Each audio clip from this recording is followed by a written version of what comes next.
আমি মোহাম্মদ মানিক আমার স্ত্রী মোহাম্মদ লাইজুর সাথে বনিবনাথ মিল মোহাব্বত না হওয়ার কারণে উপস্থিত সাক্ষীগণের মোকাবেলায় এক তালাক, দুই তালাক, তিন তালাক সহ বাইন তালাক দিয়া চিরতরে পরিত্যাগ করিলাম। ইহার পরে উক্ত লাইজুকে আমি স্ত্রী রূপে পাহিতে চাইলে উহা আইন এবং শরিয়াত অগ্রাহ্য করিবে। শুনছেন? হ্যাঁ, শুনছি।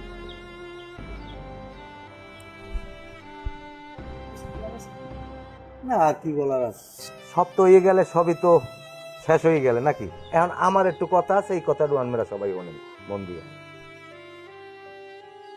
এই ছেলে যখন ওর ছেলে না, তাহলে আমার ছেলে, এই যে ও কিন্তু আমার ছেলে না। কি কোন এগুলো আব্বা? মানে এবারে তুই চুপ থাক, তুই কোনো কথা কবি না, তোর কথা আমি শুনতে চাই না। শোনেন, আমি যখন ঢাকা 30 বছর আগে চাকরি করতাম, ওরে এতটুকু সহ ওর মায়ের MBA করছি।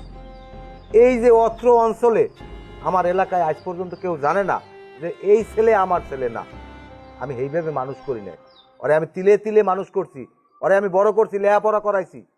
কিন্তু আজকে মনটা খুব কষ্ট লাগলে, মনটা ভেঙে গেছে। ও যখন এত বড় নিকৃষ্ট, এত বড় জঘন্য খারাপ কাজ করতে পারলে, ওর এই সুন্দর একটা লক্ষ্মী মাইয়ারে এই পোলাটা সহ তালাক দিতে পারলে, আইজ হইতে এই পোলাও আমার না, ওরে আইজ হইতে আমার আর ঘরে উঠবো না। আপনাকে সামনে আমি কই গেলাম, আমি গেলাম, তুই আর আমার বাড়িতে উঠবি না বাবু, তোমার দ্বারা আমি মাপ চাই, তুমি চলে যাও, তুমি আমার পোলা না। কেডা কইছে আমি আপনার ছেলেরা? কেডা কইছ? কিরা তুই যদি ছেলে হইয়ে থাও, তুই আদালতের মাধ্যমে যাইয়া দরকার ডিউনো করা, এরপর তুই আমার পোলা, তুই আমার বাড়ি আইস। আজকে পরে তোমার এই দুয়ার বন্ধ।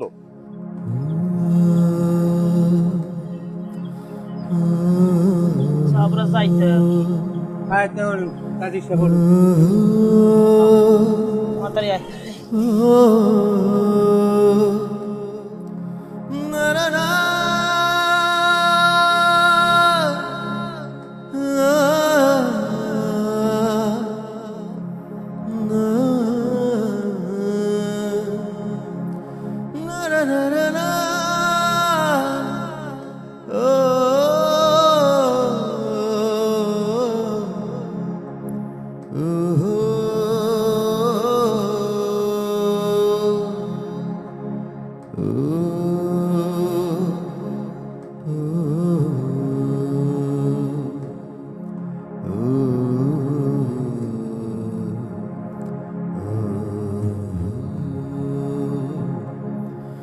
na na na